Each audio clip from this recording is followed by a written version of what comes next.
Alright guys, welcome back to the channel today. Just want to record an update on the big project that started from pretty much last video of us pulling the old cab and bed off of the old town truck. Single cab long bed 7.3, has 99,000 miles on it, 7.3 powerstroke with a ZF6 trans. That was that truck. Pretty much building off of really, in reality, the engine and trans that came out of that truck. And a different frame. We're not even using that frame anymore. So anyways, backtrack to what you're looking at now.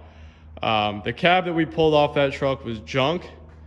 So was the bed. So this is a cab that I bought off of a different dually chassis, and I ended up selling. It had a ZF6 in it, so I sold the trans out of it, the whole ZF6 swap. So really got this cab for minimal amount of money. We somehow got it in the garage with the backhoe. That was a little bit sketchy, but it's in here now. Got it propped up. And this cab is by no means perfect either, but it's way better than anything we've ever rust repaired. I mean, the cab corners are there, the inner rockers are there. This side, the outer rocker was just getting bad. See the hole right there? So got an outer rocker for this side. You can see, drilled all the spot welds out and took that old rocker panel out. So you could probably see it right there. So got that done. Really picking at it to see what's, is rotted. Like, very common spot here. At first it looks fine. You start hammering it and, your hammer goes right through. So gonna be doing some little patch panels there.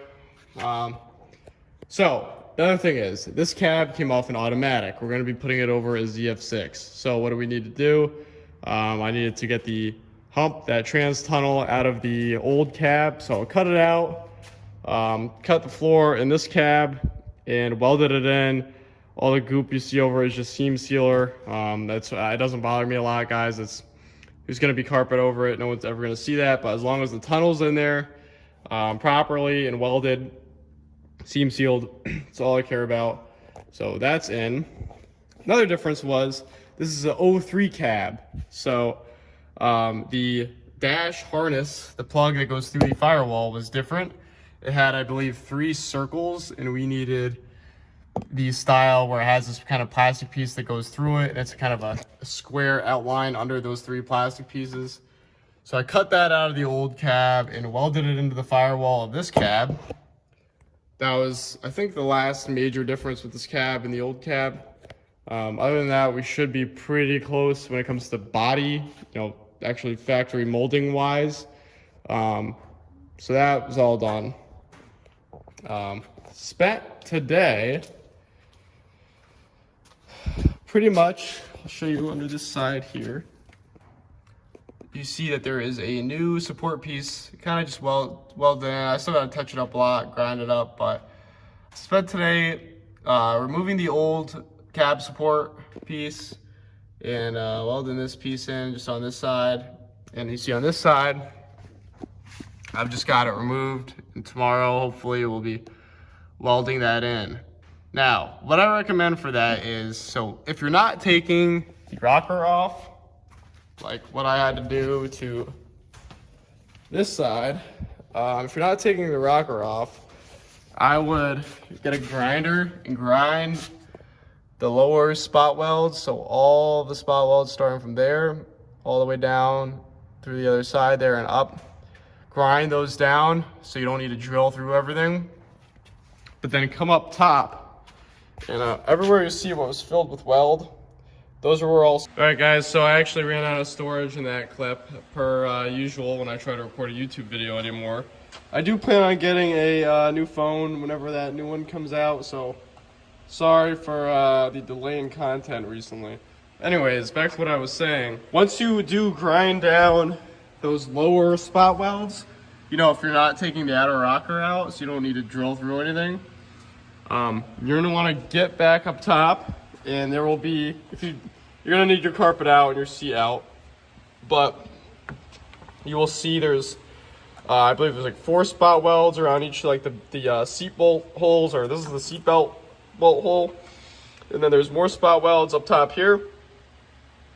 There's 2 more. And then again, you'll see them if you just follow them along, go under the truck, then come back up top and make sure you're drilling the right ones. But there's again 4 here. There's a few spot welds. And then once the lower spot welds are ground off and you get all these, theoretically all these spot welds should be free for at least the portion of the supports that you will be using, because you're only using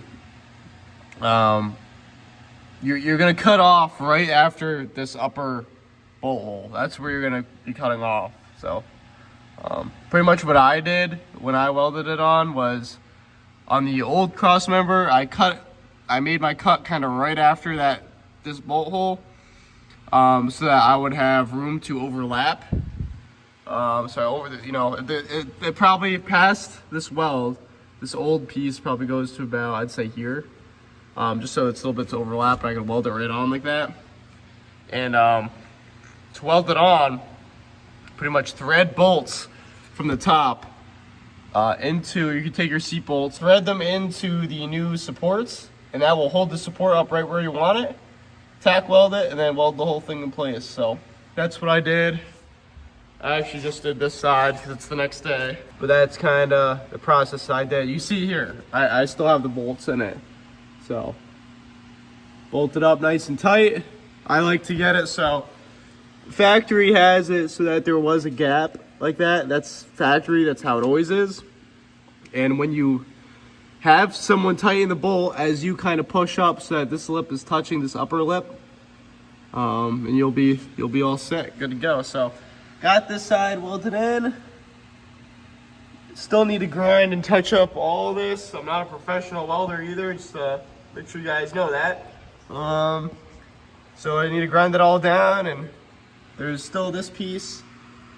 I'm gonna cut that whole layer out from up top, weld the new piece in from up top, and we weld that piece to the new cross member piece, because the rock kind of overlaps that there.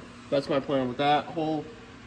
And then yeah, after that we're done with the major pieces. Oh, well, we gotta weld the outer rocker on. That's gonna be easy though. Once that's welded on, we just have touch-ups like this hole, and see that hole up front, and then the other side's the same way. But it'll be just be touch-ups to that point. Then gonna grind down the rest of the rust under the cab and hit the whole thing with this Eastwood rubberized undercoat. Really like the stuff. It's expensive, but does a very nice job. I mean, that's what we're gonna need to respray it. I did not. So another person decided to undercoat this before I welded it, so obviously it burnt right off. But just need to close up all these holes, re-undercoat that, and we'll be on our way.